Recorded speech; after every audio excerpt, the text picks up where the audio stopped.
how to choose a supplier or suppliers that put you first. Hi, I am Dana, the founder of Stones and Findings, a wholesale chain and jewelry components company. I've been in the jewelry industry for over 28 years. First as a retailer, and then I went into manufacturing. So I would import components, manufacture, and then wholesale. And then for the last 17 years or so, I started a supply company because I was not happy about the consistency, reliability of my suppliers and their dishonesty, the relationship. And I felt that I needed somehow to secure my sources as I was growing. So I have a lot of experience in this topic of how to choose a supplier or suppliers that put you first.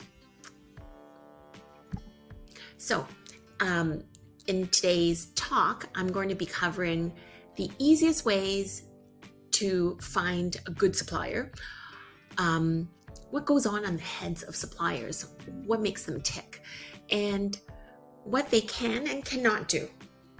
So if they're making promises that they really shouldn't, you'll know. And the alarm bells, some of the alarm bells that I've accumulated through all those years of making costly mistakes. So I'm going to share those things with you today. Okay, first, how to choose suppliers that put you first. Good suppliers. And this is a no-brainer. First, permanent jewelry Facebook groups are great, or social groups, but most of them are on Facebook. And they'll tell you the truth about vendors, good and bad. A lot of them also share photos of what they thought was real and then not. And they'll name the companies, what you should avoid, whom you should buy from. So unlike fashion industry and the jewelry industry in general, I have found that there is a great sense of camaraderie amongst the permanent jewelry people. They are really good at sharing sources and cheering everyone on. So you should go there. That's definitely an easy one. And then the other thing is, don't be shy. Reach out to other people. So a number of people have found us because they've asked someone in the industry. With social media, you can now easily reach out to other people who do the same thing, and just look under hashtags, as well as websites that are community oriented. You certainly, if they're putting out there, you can certainly ask questions and they'll be likely to share. Okay. Well, Google reviews. And there's Yelp, but Google reviews are very good for pretty much everything. And the other thing is online search. So you might find info on, a company, and then you should look up, search, have they had a lot of problems, complaints filed against them, lawsuit? So you can learn a lot actually by just going through the internet. So, okay, moving on. What do suppliers value? If you know what they value, you will be able to motivate them to help you. So this is really important. Okay, some of the things and what they value besides money, okay? First and foremost, when you make it easier, make my job easier to retain good staff. This is really important. And I'm talking about myself, my company in particular, and doesn't necessarily apply to everyone in the industry, but it certainly applies to anyone who values their people. And when they value their people, chances are they'll value product, relationships. So this is a really good indicator. From my experience, I noticed that there's a correlation between someone who treats their staff well. Beyond the showroom, you can judge. Beyond the showroom, their samples, they treat them well. Chances are the quality is good. I pay my staff the most that I can afford, but I gotta tell you, whatever the pay is, I can never pay them enough to take abuse and disrespect. And day in and day out, we actually spend a lot more time with each other than with our family sometimes. So if they're being disrespected, not going to wait. There's no way I can retain those people. And in the past, I have cut ties with big customers, the ones who've spent significant amount of money, but they were abusive on the phone with my staff, and it doesn't matter how much I pay them. There's no way that they would stay. And also, it doesn't matter how much money you have. You disrespect my staff, it's really hard for me to continue working with you.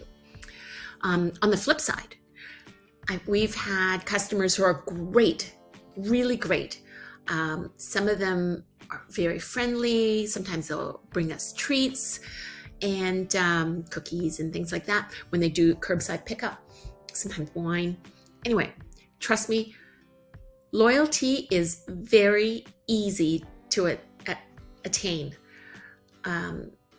A good company with good staff, they're really out there to try to please.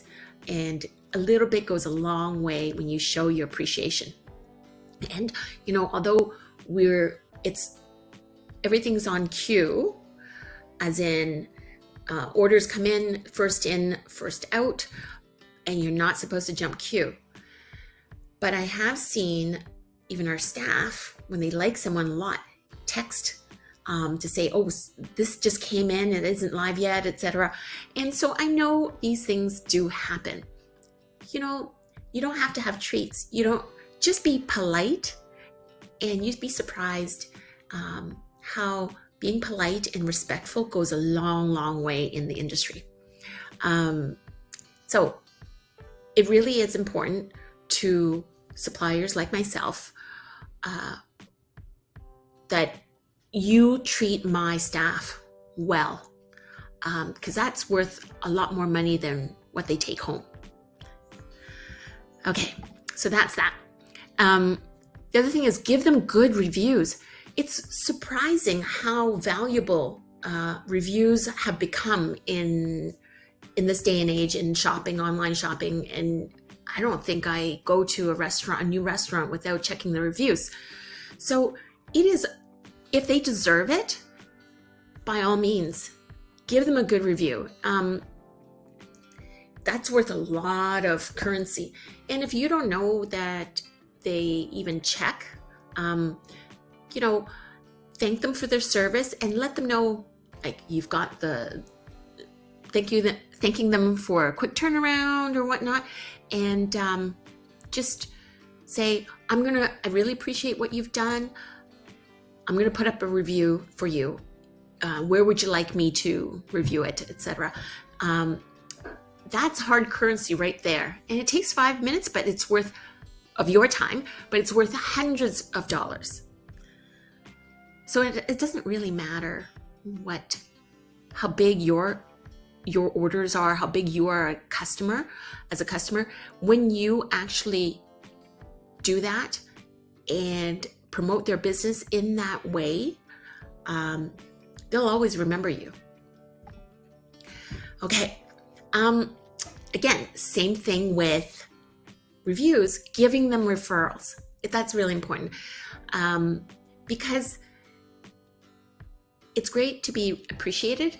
It's even better when they know that you think they're good enough for you to go out of your way, introduce them to new business, to your friends. That's worth a lot. And they really, really will remember you, especially if the one you introduce them to turns out to be a huge customer. We remember all these things. Our big customer, our nicest customer, the ones who like us enough to refer us to their friends. Okay, now talking about orders, large orders. Everybody appreciates large orders because ultimately money does turn heads. And but something to keep in mind, okay? Because you can't always have large orders, or we're all limited by budget. So, large initial order, it's like shock and awe. If you are certain of their quality, because they've gotten really great reviews, plunk down your money. They will, right away, they'll take you seriously, and actually they'll clear their schedule for you. Most people would. And that depends on the size. But in reality, larger orders earn you instant cred as a potential customer. And, okay, if you're not sure about them or you have a small budget, okay, small initial orders are okay, but they're not great. The second order should be much bigger than the initial order. And it's not a good strategy to have lots of little orders because it's not significant, or that they'll see that, oh, this is your buying pattern. And size versus frequency. Larger orders, less frequently, they're better than small, frequent orders. And it's not just for you, or for them, it's for you as well. Because, you have to bring the things in, inventory it. So lots of little orders take a lot more time, never mind the shipping. However, the thing is, no matter what any supplier out there they say, oh, I don't mind. I want you to order frequently so that and frequent orders are better than big orders and not hear from you for a long time. The reality is, it takes just as much time to process a small order as it does a large one. It takes just as much time to measure out 3 feet of chain as 30 feet of chain, just to let you know. And, if you can pool your orders together, doing it frequently, suppliers will think that, oh, maybe you're just very busy and you don't even have time to order. And when you do place an order that is significant, they actually will clear everything just to serve you, because they want you to become a bigger customer if they can show that they have good service. So the strategy then is, instead of having lots of little orders of minimum, sometimes we have people who will buy $100 and pay $100 that will only last them 2 to 3 days, but they'll do this frequently. It's hard. Although I like a lot of these people, it's hard on a business level to see that this person in their strategy is ever going to become a big customer. So it depends on, and when push comes to shove, when someone is very busy, they will tend to the large customers first, with more potential. And And that is the truth. And when they have more time, yes, and we always like to serve our favorite customers because they're fun. But the reality is, you want their attention. You want them to focus on you, put you first. Do larger orders, pool together with your friends if needed, save up, and do it less frequently. It's even better if you can do it frequently and large orders, but there you have it. Okay, the other thing is low returns. And this is really important. Sometimes, everyone makes mistakes. We actually have a double checking system. So 2 different people, it has to be two different people, 1, 2, and actually 3. 1 to check for mistakes, the second one to pick, and the last one, double check to pack and then ship. So this is what we do for reduction of errors, but errors still to err is to be human, and we do make some errors. And certainly I work with many factories, and errors happen quite frequently. Sometimes most of the time it's their fault, but sometimes I ordered the wrong thing. And if it's their fault, in the past, that means if it's my supplier's fault, sent me the wrong thing, I will let them know and to say, hey, I know it costs money to send it back to you. I'm going to keep it. I'm going to try to sell it if I can. And really, if I can't, then yes, send them back. Don't lump it. But whenever possible, help them out. Make sure you point it out to them. They will really, really appreciate that, because they know it's not easy for you to be selling something that you didn't want, has nothing to do with you. It's hard, and they appreciate it.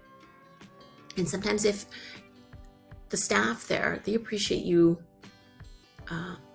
taking one for the team and understanding that they don't want it, they're trying their best, and this keeps it hush hush, and it's all good. They really, it depends on the company, they really appreciate that. Now, if you made the error,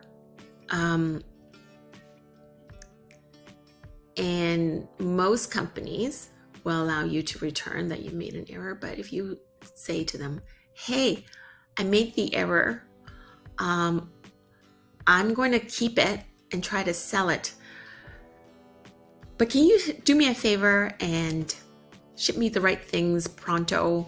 Help me out here. Although it sounds like you're asking for a favor, that you're sending them, they're sending you the right thing, and it's your blooper. Well, the thing is, the fact that you're willing to keep it and not give them a hassle, because it is part of their return policy that you can return it, they really appreciate that. It's a lot less work for them. So whenever possible, if you can sell it, just keep it. Minimum number of returns in the past. So whenever possible, keep it. It really goes a long way. And in my personal experience, regardless of whether or not it is their fault or is an honest mistake, anytime that I had returned things, it has somehow cost me in the end, either in goodwill or in some way, prices going up higher next time because I've become a hassle. In my experience, it is much better sometimes to let things go. Okay, this is a very simple one. Ask them what motivates them. What do they want? Come right out and ask. Tell them that, what's important to you, and then ask if you want. So for example, hey, I really appreciate you holding the stock for me or giving me the discount. let me know what I can do to help you. And just come right out, because they'll say, oh, I wish this, if you can help me do a Google review and whatnot, makes life a lot easier, and they will appreciate it. Okay. So, sometimes there are things that cause you a great deal of frustration and has nothing to do with the supplier. The suppliers cannot control them. So it's best for you to know what those things are in advance, and to know that applying any sort of pressure will not get you anywhere except maybe more frustration. Okay, so here we go. Your bad planning, top of the list.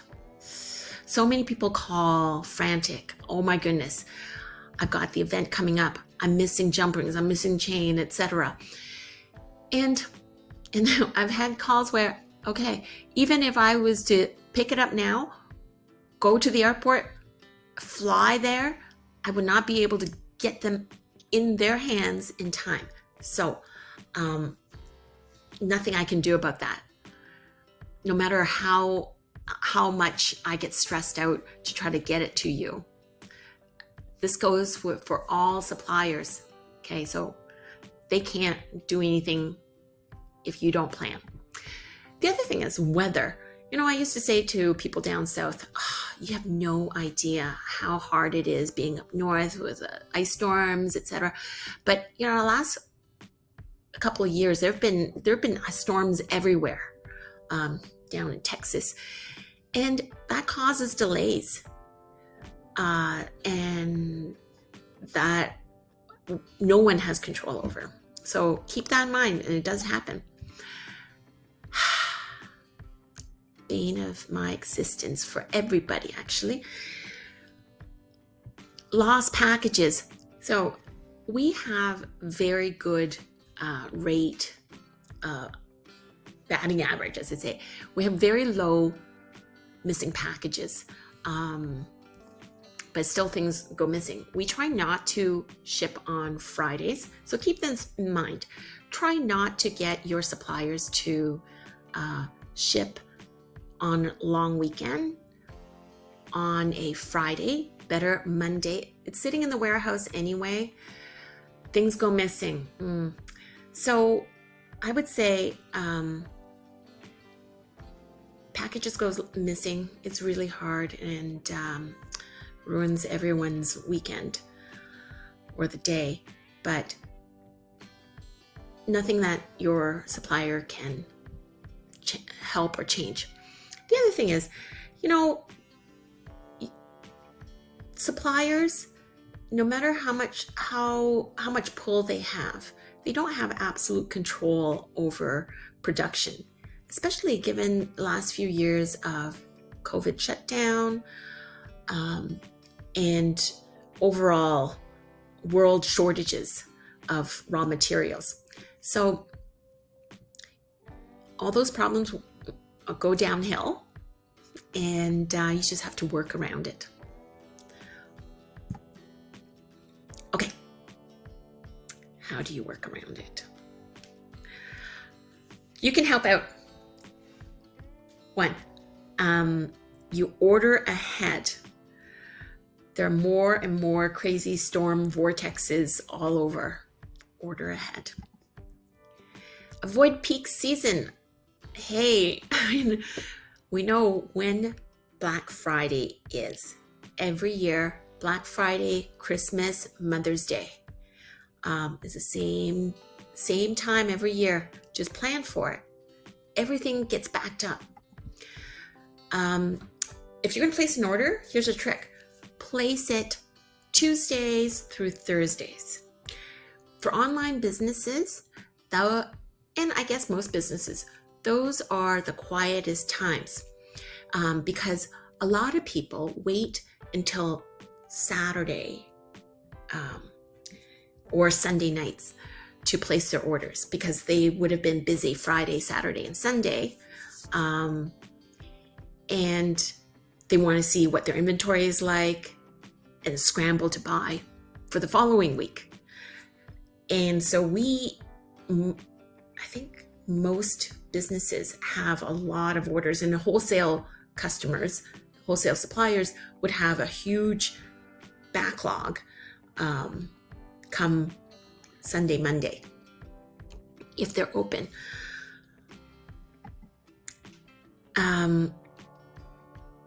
Give the suppliers the heads up. Okay, so aside from ordering Tuesdays and through Thursdays and working around it, holding enough inventory so that you're not scrambling week to week, if you can plan earlier to give your suppliers the heads up, like for instance, you're going to be doing a bunch of summer markets, or you're going to have Mother's Day event or something, or in a case recently, somebody got to do the Stampede. That's a huge event in Calgary, in Canada. So you know that you know exactly when it's going to happen. Work backwards. Let your suppliers know have the heads up. Buy what you can, but they'll plan around you and they'll try to work with you.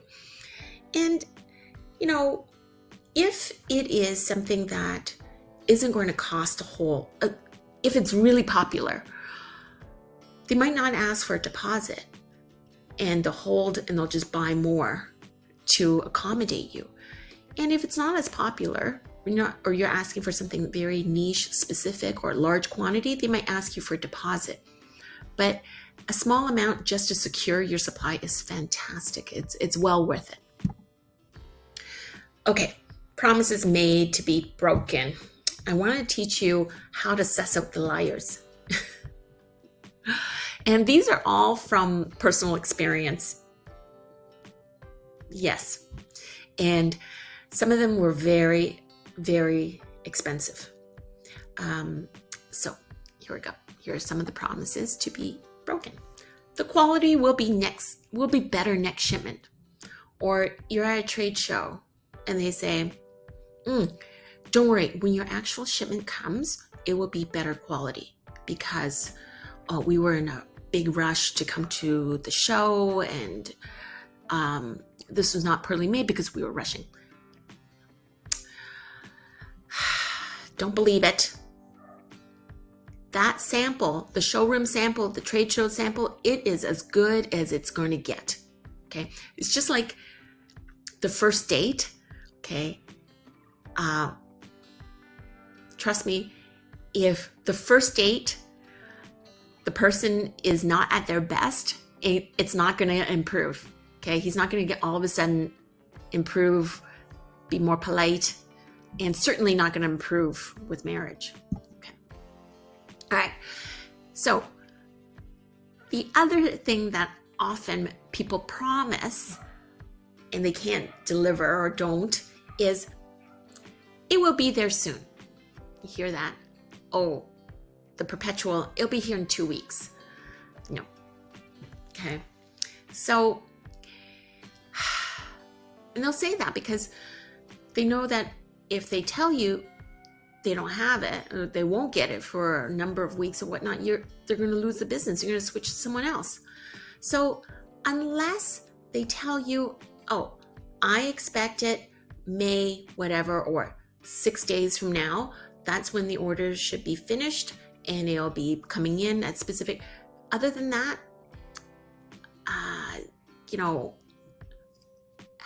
take it with a grain of salt, especially when there's been massive shortages. And here's a tip. If something is in high demand, you can apply pressure by offering to prepay. Say, oh, okay, if it's going to be here in 8 days, let me pay now, because once you get it, I need it to ship it. So you have to ask for a specific date. Make sure it's around that time, and like they say, then they'll say, if they actually don't know, and then they, oh, yeah, you know what? Don't give me the deposit. Let's see. I'll call you. Okay, so then you know.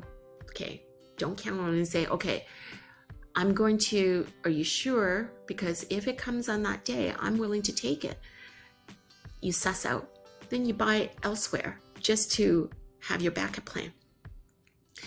If they're willing to take it, because if I'm certain that something is going to be coming, fairly certain, and I don't really want to take money in advance, but if they insist on and I take it, if I'm short shipped, I am going to, most people would fill the orders of the people who've prepaid, put a deposit, because you don't want to do a refund and this person really shows that they really want it versus the other one. So you can apply pressure that way to make sure that you get it first, and also you can test out when if the shipment is actually coming. Okay, here is the final alarm bell. This is an alarm bell that very important. Avoid anyone who treats their staff poorly. And sometimes it's not easy to suss out, but you have to hone in your spidey sense, okay? Just as if you were to go on a date, you go to someone's home for a family dinner, you can suss out that, oh boy, the family is messed up. I got to be careful. You can subtly see the interactions. The same thing with a company. You can subtly see if something is not right and they do not value their people. Because there's a practical reason.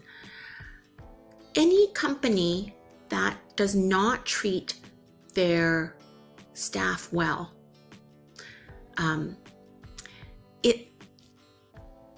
it's an ethical thing. Okay, they're not going to treat your product well. They don't value relationships. They're not going to put you first. They'll put their profit first, and that all comes through.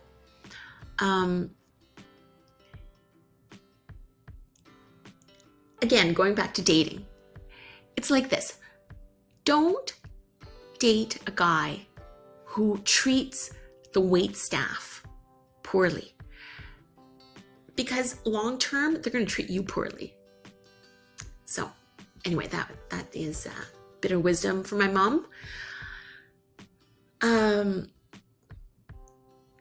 other thing is, if their staff, unless they're new, okay, if their staff are all poorly trained, that means they don't value their people, or they're paying barely minimum wage.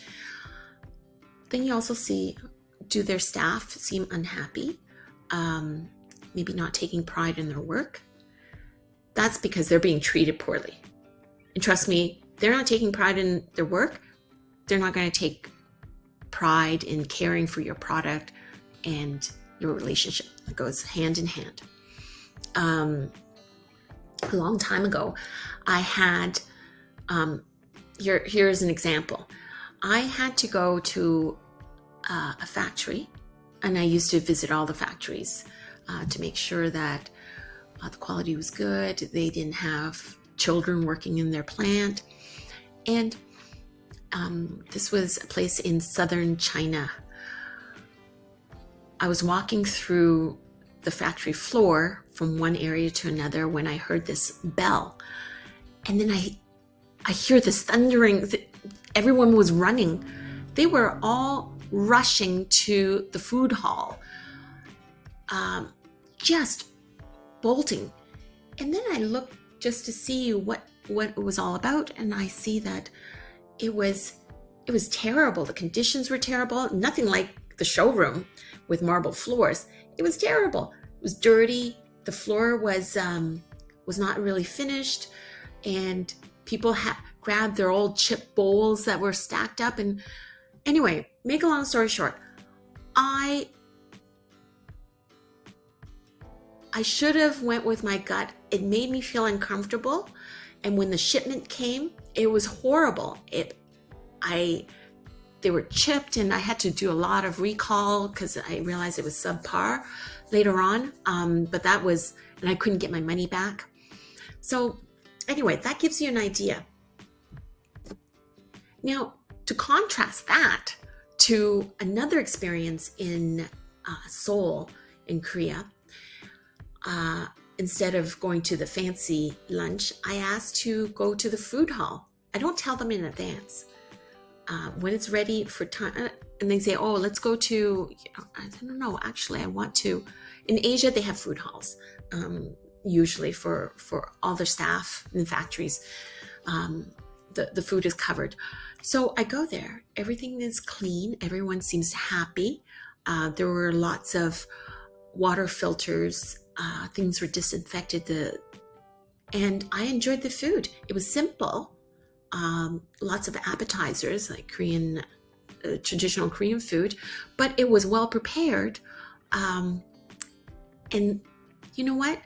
I worked with them for about 12 years, not a single shipment with issues. That was how good. And so you can see that factories that value their people have great facilities, usually also put a lot of care in their product. Their staff will put a lot of care in their product, in you, in respecting one another. So this one is one of the biggest ones, I feel, of all the years, all the lessons I've learned. How they treat their subordinates, their people, goes a long way. It is the litmus that has been time tested, and I hope that you can hone your spidey sense and to be able to figure that out. Anyway, thank you so much for watching. I hope this has been helpful. Again, I am Dana. I'm wholesaler of premium quality chains and findings, and I wish you the very best luck. And I hope you can see my other videos.